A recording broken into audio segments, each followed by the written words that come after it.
Hi, guys. This is actually the true part one of chapter seven of Rhonda Byrne's The Greatest Secret, titled Freedom from Negative Feelings. I'll probably do a part one and part two just because it's such a meaty chapter and probably one of the most important things you could ever do as far as finding your own freedom and being free from negative feelings forever, which I think would be the goal for everyone.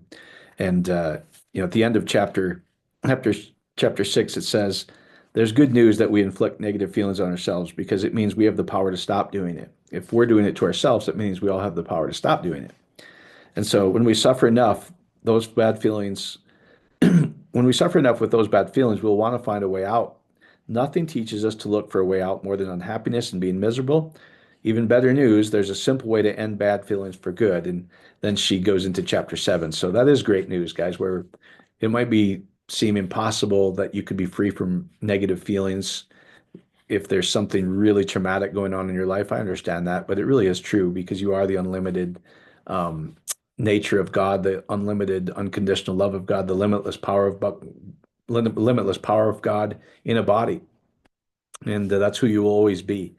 You're not your mind or your body; those are divine gifts. Those are tools that you have, and the Spirit of God in you is the number one thing, and it'll always be that. It'll be eternal and it's perfect and completely loving. And so, part one here, she starts in chapter seven.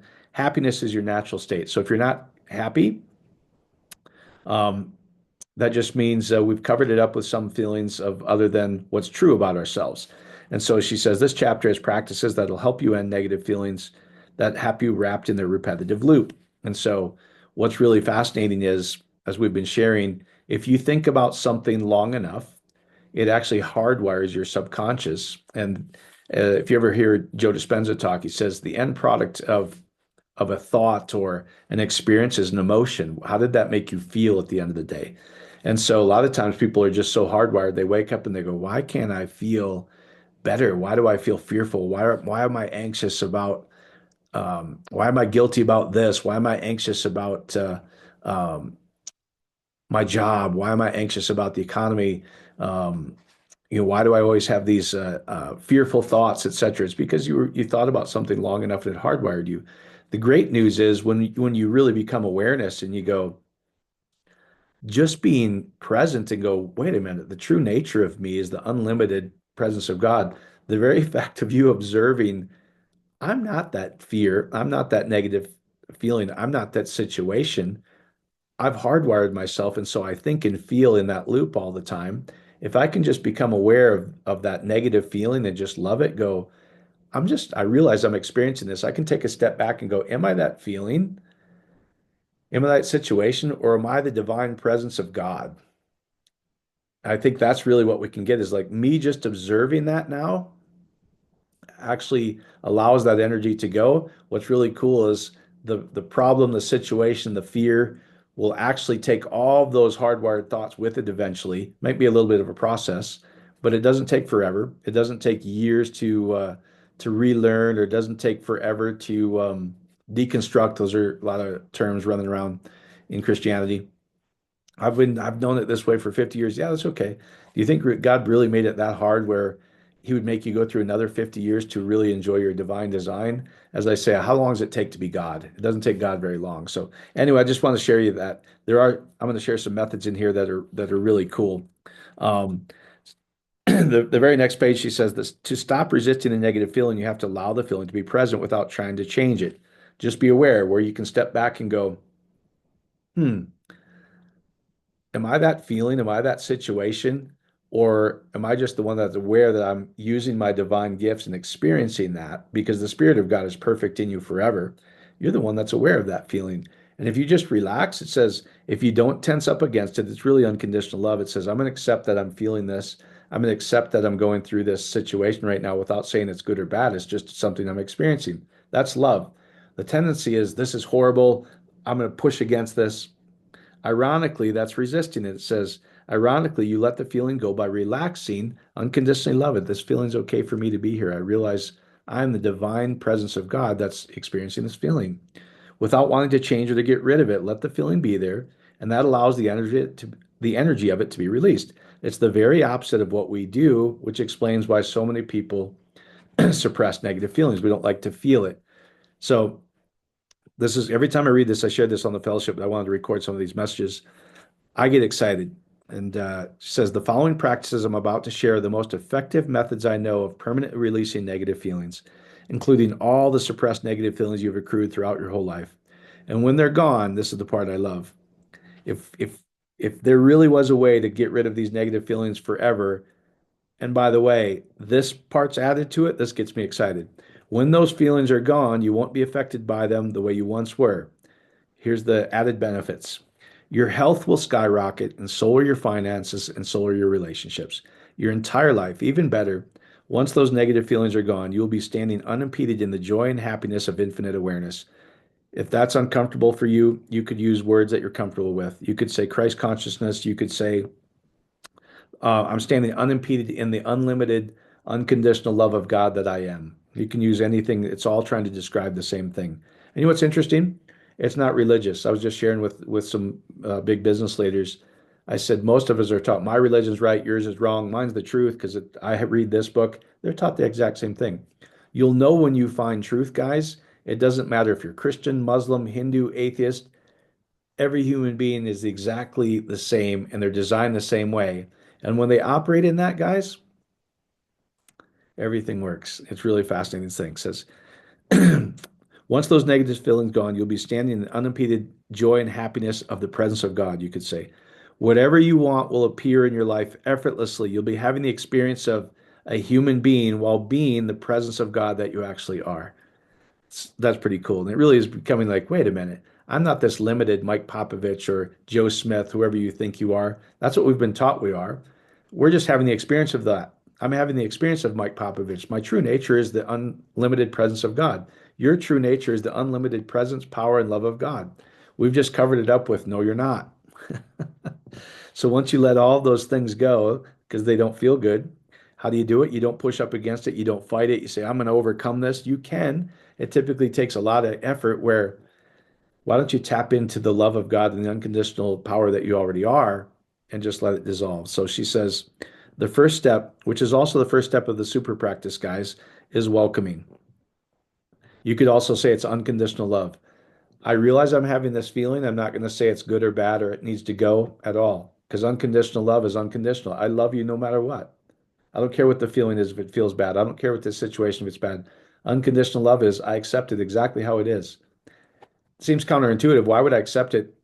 We're supposed to stand against it, have faith. All those are kind of mistranslations, guys, and really kind of take people down the wrong road, in my opinion. So here's what she says. The practice eradicates negative feelings once and for all. It's also worth noting, that's worth it in itself. It's also worth noting that the situation or circumstance that caused the negative feeling in the first place will also change when you welcome the negative feeling. Meaning, I'm going to welcome this feeling, just allow it to be there. It's okay for it to be here a minute. To me, it's usually a sigh. I'm just going to open up a little bit and just love that feeling a minute. It's okay for it to be here. I'm going to allow myself to experience it. Not going to try to change it. Not going to push it away. Just kind of open up my focus and just be present.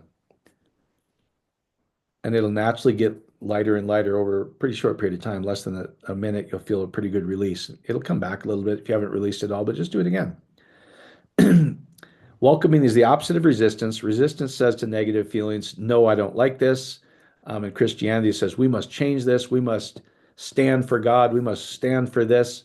They don't realize, which I'm going to share in this next message, really, if you truly want to make a difference in the world, it's not bringing awareness to something. It's not standing up for God, taking sides. That's what we were taught. I promise you, all from mistranslation of Scripture. It's not how it works. If you're truly interested in world peace, if you're truly interested in all people being loved, if you're truly interested in English translation, love your neighbor as yourself. Very few. I was sharing the other night. I said I think I've met probably 5 people that have ever done that. I can't say I've done it, so I'm not one of those 5. Um, because it's not what it says. Is it a noble goal? Yes, but if you beat yourself up for it, you because of the mistranslation, it doesn't say that. It literally, if you really want to know what that verse says, in English it says love your neighbor as yourself. Well, that would be love your neighbor as yourself. Like do everything for everybody just as it fits yourself. So it's usually love your neighbor as yourself, but God wants us to do this. No, there's no buts. There's only yes and amens. And so, so resistance, the very thing, no, I don't want this. I'm going to come against this. I'm going to fight for God. I'm going to fight for this. You're actually holding it to you. You're actually increasing it, unfortunately. Welcoming says, yes, you're welcome here. Awareness is welcome of everything, no matter the negative feeling, no matter how strong. Welcoming of awareness. In fact, no negativity whatsoever can stand up against the welcoming of awareness. Or you could say it like this: there's no negative feeling or situation that could ever hold on and stand and be present forever if you experience unconditional love, which is your true nature. And really, all that is I'm going to become aware that I'm feeling this negative thing a minute. I'm not gonna say I am that feeling, or I'm having a terrible day. I'm like, oh, wait a minute. I'm aware that I'm having this feeling. The true nature of me has been perfect forever. There's no guilt, there's no shame, there's no judgment saying this is good or bad. I'm just gonna love that I love this feeling, which is just meaning I'm gonna let it be. I'm gonna welcome this feeling. I'm not gonna try to change it. I'm gonna say it's okay for it to be here. That's love, that's unconditional love and welcoming. I accept you just as you are feeling, which is unconditional love. It's another way of saying infinite awareness. It'll dissolve. And then right after that, when those negative feelings are released enough, the situation in your life that caused the negative feeling in the first place starts to change. If it's some trauma in your past, you'll go, sometimes you'll have a recollection of it, but all the sting, all the trauma will be gone. One of the things I share, uh, Barb and I struggled in our marriage the first few years because we didn't know any of this, as we were two very um, energetic, headstrong people. And so it was pretty rough. We had some hardwired things where she did this and he did this to me, and I would on the other side, she did this to me. When we just go, wait a minute, is it worth holding on to she did this to me and he did this to her forever? Because we're just going to experience that as if it's real again and again and again, and nothing truly heals. As uncomfortable it is, and unfortunately, it's like the people that we're closest to when they do something that hurts us the most. So I just had to ask myself, and Barb did the same thing, is it worth me? I love this person. Is it worth me holding this grudge and feeling how horrible this feeling is because I'm reliving that how we treated each other over and over and over again? Or would I rather be free from it forever? I just wanted to be free from it, and so did Barb. We just allowed those feelings to come up. We loved them. They were there. We can't say they weren't there. We couldn't suppress them anymore. They would bubble up every time. I'm just going to allow it to be there and love it. Where now, we look back and go, I don't even kind of remember a lot of this stuff. We'll have to remind ourselves, oh yeah, I forgot we were that kind of mildly stupid how we treated each other. But the trauma's gone, guys. The unconditional love is much easier to flow in our relationship today. So that's part one, guys. I'm just welcome. And then she'll get into the super practice, which I'll cover next, and then how to truly make a difference of things that what we were taught, you must resist this, you must come against God, this good shall overcome evil. All those things are not unconditional love, and they don't work. They just cause more division. So we're going to teach you, if you really are interested in world peace, if you're really interested in all the, I call it the latest thing that Christians are all upset about. It's fine. It just doesn't help the situation, and it's not unconditional love, so the situation's never going to change. So if you're really interested, I'd really encourage you to be the unconditional love that you are.